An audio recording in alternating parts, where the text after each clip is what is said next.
Hey, fellow mathers, welcome to the podcast where math is figure-outable. I'm Pam Harris, a former mimicker turned mather. And I'm Kim Montague, a reasoner who now knows how to share her thinking with others. At Math is Figure-Outable, we are on a mission to improve math teaching.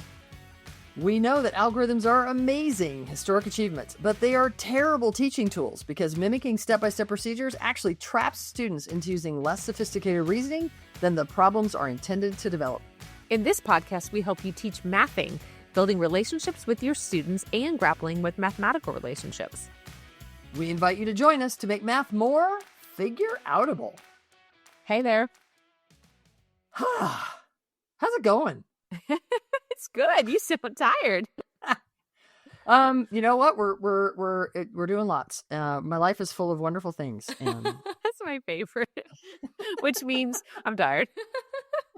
it means I'm really, really busy, but I'm not saying that. I'm saying my life is full of wonderful things. Because and they I'm are always wonderful. open. I'm always open to new opportunities. Yeah, they are wonderful things. Okay, They are. So, They are. So it is almost Fibonacci Day. That's a cool day, right? So we were talking about the fact that Fibonacci Day was coming up. So Fibonacci Day is November 23rd, because if you write November as the 11th month and then 23rd next to it, so you have 1, 1, 2, 3. Those are the first four terms of the Fibonacci sequence. 1, 1, 2, 3. And I said, okay, but wait, when's the Fibonacci Day going to be where the year will pipe in, right? We started talking about that. So the Fibonacci sequence is 1, 1, 2, 3, because you add the two. Once you start with the two ones, then you add the numbers together. So 1 plus 1 is 2.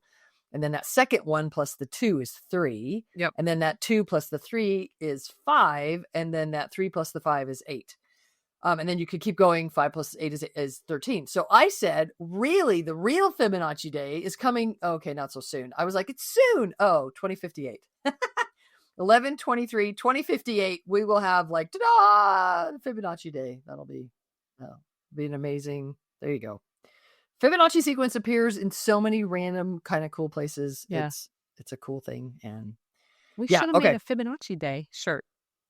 Oh, One year. okay. Well, We'll tell 58. We'll tell Sue that we need a Fibonacci Day shirt. Oh, that's actually not a bad idea. All right, listeners, are anybody interested in a Fibonacci Day shirt? You have to let us know. Okay. So we're going to do something a little bit different today, right? So normally you will give me problems to solve and then talk through them. And so let's do something a little bit different. How about I give you some problems and a problem string, and then you share how you're thinking about it. Dun, dun, dun. What do you think? All right, cool. That sounds great. Let's do it. You got some paper and a pencil? I have my iPad and my Apple Pencil. Yeah. You're Is that a fancy. pencil? Do you think an Apple Pencil is a pencil? I say Apple Pen. You say Apple Pen. I think I do Apple Pencil. Yeah, I totally say Apple. I mean, on my Apple Pencil, it literally has an apple and then the words Pencil Pro. Then it is a pencil. And it has Look my at you name. using a pencil. It has my name because they would engrave it for free. So I put Pam Harris on it. In case I know. How cool is that? You didn't get Math is Figure-Outable put on this? Well, I guess I could have. Still waiting on my Math is Figure-Outable pencils. Indeed you are. All right, let's get started. You know why we haven't done that? Because everyone who sells pencils only sells mechanical pencils that they write on, or they sell terrible pencils. They're not good pencils. Yeah, I need Ticonderoga to step up their game and do engraving. We need to find somebody who will engrave on Ticonderoga. That's what we haven't found yet. You find that. You find it. I'll print them. I'm sure there's an Etsy person out there who would do it. Oh, well, that'd true. That'd be a pricey pack. All right, let's do some math. You ready for your first problem? Yes, go. Problems, go. First problem is 59 plus 94. 59 plus 94. 59 plus 94. I'm thinking about 100. So now 94, I'm making that into 100. So I added 6. So I'm going to take away 6 from 59 to get 53. And 53 and 100 is 153. So, hang on. Oh, but I just saw something else I could do. All right. Okay, well, take your pick. You did. It sounds to me like you did a little give and take. I did. Yep. 6 from the 59 to give it to 94 to make 100. Yep. Okay, fantastic. So I actually put on my paper -6 and +6 using an equation and wrote underneath that 53 plus 100 equals 153. Okay. Okay. That makes sense. Ready for the Yep. next problem? That would correctly represent my thinking. Yeah, go ahead. Great. Your next problem is 54 plus 99. Ha. So that was actually the thing I thought about after I did my first strategy. Mhm. So 54 plus 99, I'm thinking over. So I'm going to do 54 plus 100 is 154. But 54 plus 99 would be one less than that. So it's 153, which magically is the same as the problem before. So I'm noticing there's a connection. Can I talk about that? Yeah. So the first problem, 59 plus 94, we got 153. And the second problem, 54 plus 99, we got 153. I noticed that the ones digits swapped places. The 9 in the 59 went to the 90, and the 4 in the 94 went to the 50. Nice noticing. It's almost like you had piles of things, Mm-hmm. and you just sort of moved piles between the two numbers. Nice. Cool. All right, ready for the next one? Yep. 139 Okay. plus 491. 139 plus I'm probably going to give and take again. Okay. I'm going to make the 139 into 140. Okay. By taking the 1 away from the 491. Mm-hmm. So then I have 140 plus 490. Ugh. And maybe I shouldn't have done that. Now I'm take it back. I want to take 9 away from the 139 and give it to the 491. So the 491 became 500 and the 139 became 130. And so I have 130 plus 500 is 630. Yeah, that's embarrassingly better. I think it shows mathematical behavior that you tried something and your strategy was the same. You just made a different choice about which number you wanted to make nice. You did a nice job there. Okay. And so what did you get for your total? 630. 630. 630. Nice. Okay. Next problem. Okay. 131 plus 499. I see what you're doing there. So I'm going to over this one. 131 plus 500 would be 631, but I added 500 instead of 499. So then I'm going to back that up to 630. So when you said, I see what you did there, what was it that you saw? That you moved some piles of things around again. So we had 139 in the problem before, and this one was 131, and we had 491 in the problem before, and this was 499. So the ones place shifted. The 9 went where the 1 was, and the 1 went where the 9 was. And then I was able to do a very nice over strategy. And I'm going to wonder if you already knew what the sum was going to be. When I said, I see what you did there, I could have just used the problem before. Uh-huh. That actually didn't occur to me in the moment. Even though I recognized that you'd swap things, it didn't occur to me that therefore it would have the same sum. Okay. And so you added 500. So I would draw plus 500 and then back a little 1, and you got 630. Yeah. Okay. Now that you've played with that, you can tell me I can't do this, but I could have swapped the tens places from that original problem. Mm-hmm. So that 139 plus 491 could become 199, and the 491 would become 431, and then I could have overed that way. Just a different over. And then it's a different swap from the second problem. Like the second problem was 131 plus 499. To get to my third problem I just created, I could take the tens and the ones and swap them. Yeah. Anyway, whatever. Yeah. All right. You ready for the next one? Yep. 938 plus 299. Curious what you're thinking when you see that problem. The very first thing I thought of is, do I want to over by 300? And then I said, but we've been doing this swapping thing, and I don't really want to have to add over the 1,000. So I was like, what if I swapped the 99 from the 299 and put it in the 900? So that would be 999 plus, and then the 38 that was with the 900 is now going to go with the 200, so 238. 999 plus 238, little give and take, is going to be 1,000 plus 237, which is just 1,237. Nice. That's a nice problem. Yeah. And I like that you noticed that you could, the 299 is not a bad thing to add 300. Add 300, right? But 938 plus 300 just makes me think more than I want to. Mm-hmm.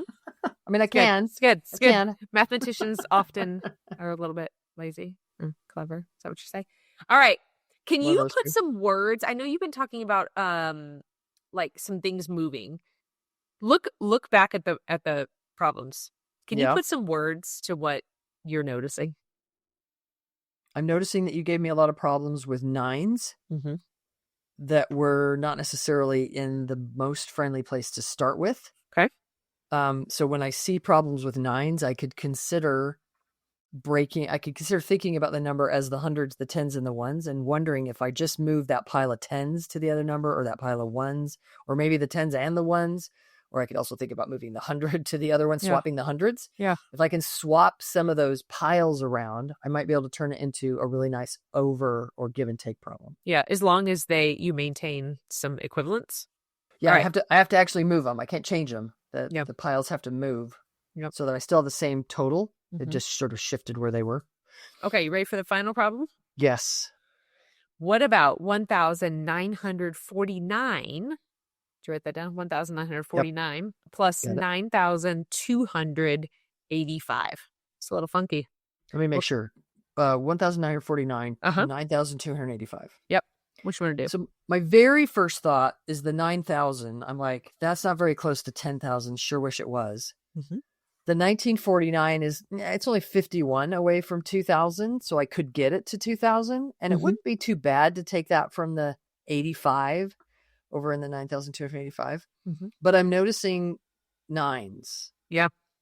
So I really wanted that 9,000 to be closer to 10,000. So I'm super tempted to take the 900 from the 1949 over, swap it with the 200 and the 9,000. Yep. So that now becomes 9,900. I'm going to keep the 80 there with the 9,285. I'm going to keep that 80 there, but I'm going to swap the 9 from the 1949 with the 5 from the 9,285. So I think I've correctly got 9,989 as the second add end. I got to figure out what the first add-in is. I left the 1,000 there. I brought the 200. I swapped the 200 over. I left the 4 there, and I swapped the 5 over. Yep. So I now have 1,245 plus 9,989. And 9,900, that sounded like it took a long time. It didn't really. I just put I put the biggest numbers together. Yep. 9,989 is just 11 away from 10,000. Yep. So I'm going to make that, I'm going to add 11 to get to 10,000. I'm going to subtract 11 from the 1,245 to get 1,234. Now I have 10,000. Well, I have 1,234 plus 10,000. Yeah. Which is 10,100. 1,000. Oh my gosh. Which is 11,000. Sorry. I was going to say 10,000, 1,000. It's 11,234. Nice. That's a nice problem. Yeah. Especially because that 8 might throw you off, the 80, but it's so close, really. Yeah. Nice. Yeah. I think this is one of my favorite not major strategies, because it's one of the things that I used early on, this idea of accumulating the largest amount I could before I then did something with the problem. By like swapping those piles around? That's interesting. And you notice that there are a lot of 9s. Having a lot of 9s and 8s in the problem makes it really nice if you're going to then use over. But it's certainly not the only like requirement. They don't have to have 9s and 8s in order to swap. It just sure is nice when they are. Yeah, because then it turns into either a nice over or a nice give and take problem that's just, Yeah. So I just want to ask you. So I know that when I was recording what you were saying, I kept the majority of it with equations. What do you mostly have on your paper? Oh gosh, I only have equations. Yeah. Even when I overed, I just wrote down the result. I didn't. Yeah.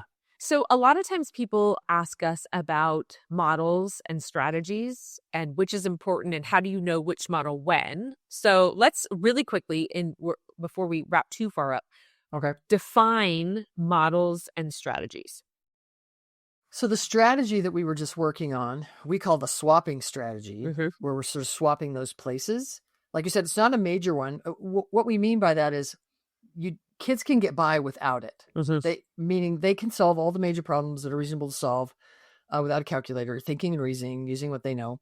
But it's super handy to start to develop in kids because of the place value that you're using. Right. And then you get better at the sense of reasonableness and magnitude, like the fact that I had to think about what numbers were close to what numbers, and the over strategy comes in, or give and take, and all of that just kind of comes together.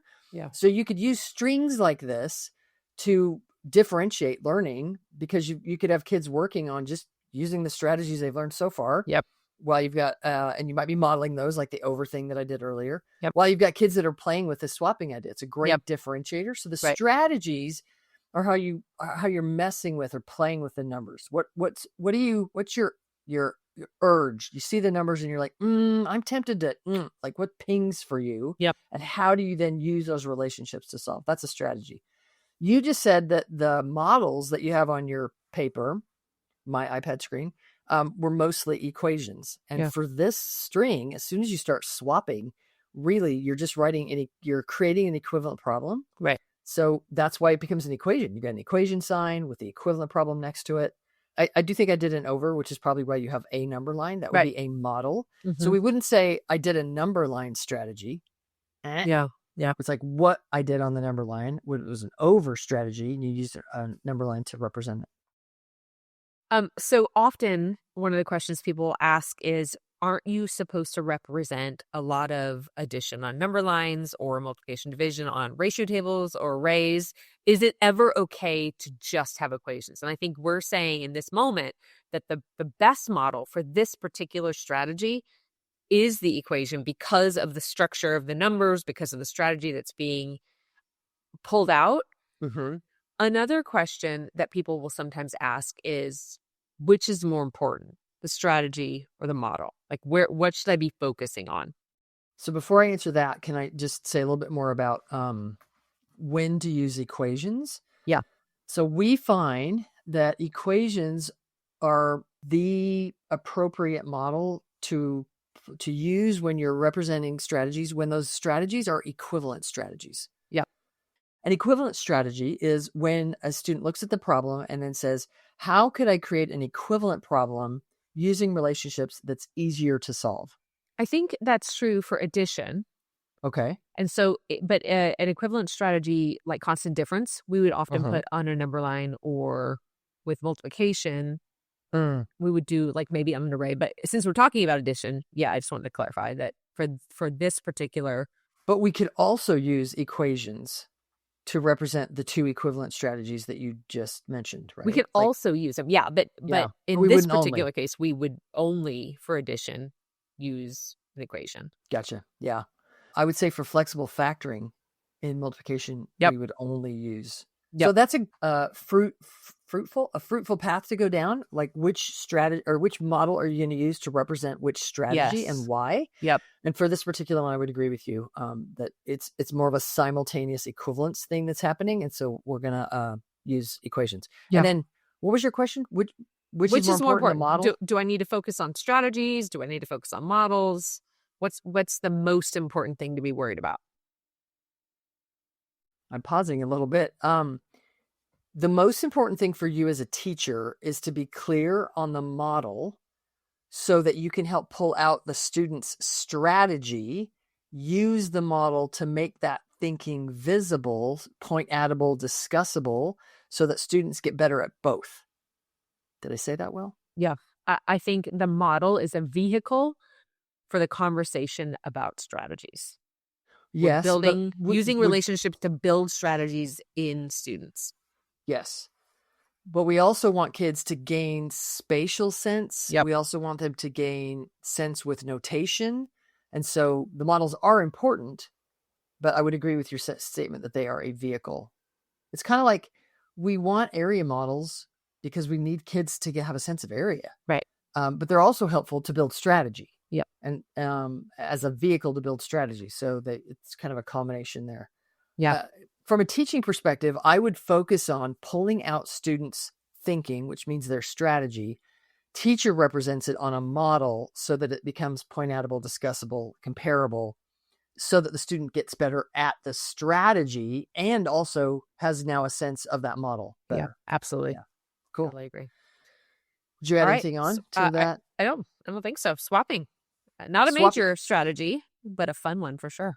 So let me just maybe end with that idea that there seems to be this misconception with a lot of people out there that as soon as you get into the algorithm's not the only way, then there's this vast unknowable, there's all these strategies. So there are a lot of there are a lot of different ways to approach different problems.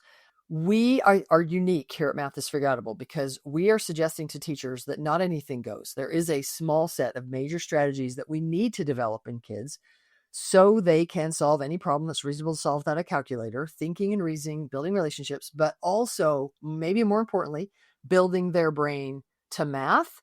So that doesn't mean that we don't let kids use other strategies. And it also doesn't mean that we don't use strings to develop those strategies, the non-major ones. We just don't test kids on them. We don't emphasize them. We use them to help build kids' brains. It's funny that you're saying this because I was thinking this morning about an event that we had last night for the people in our coaching program called Journey. And one of the things that we talked about was, where am I at in my stage of development? And how do I know where teachers are in their stage of development? And I was literally thinking about when teachers say there are so many strategies, it could be a really clear indicator that they're still building their own numeracy because it feels like there's all these. But when you have strengthened relationships, that means strategies are natural outcomes for you. And you are flexibly moving between strategies and you're pulling out the one that's useful in that moment. It doesn't feel like there's this laundry list of things that you're trying to turn around in the classroom. You have a picture of the relationships that you built and you just call on them naturally. So if it feels like there's just big lists and how do I make it happen? It might be that as you develop your own numeracy and you get a handle on how to flexibly move around with number, you will find that you can settle into developing that with your students. And I'll add to that, settle into sort of the categories of what are the major models and strategies and big ideas. And that brings that level of like, I don't know if comfort's the right word, but kind of like solidity. So you feel more solid. Like, okay, I'm grounded in these major relationships. Bam, now I know how to begin to elicit and represent student thinking.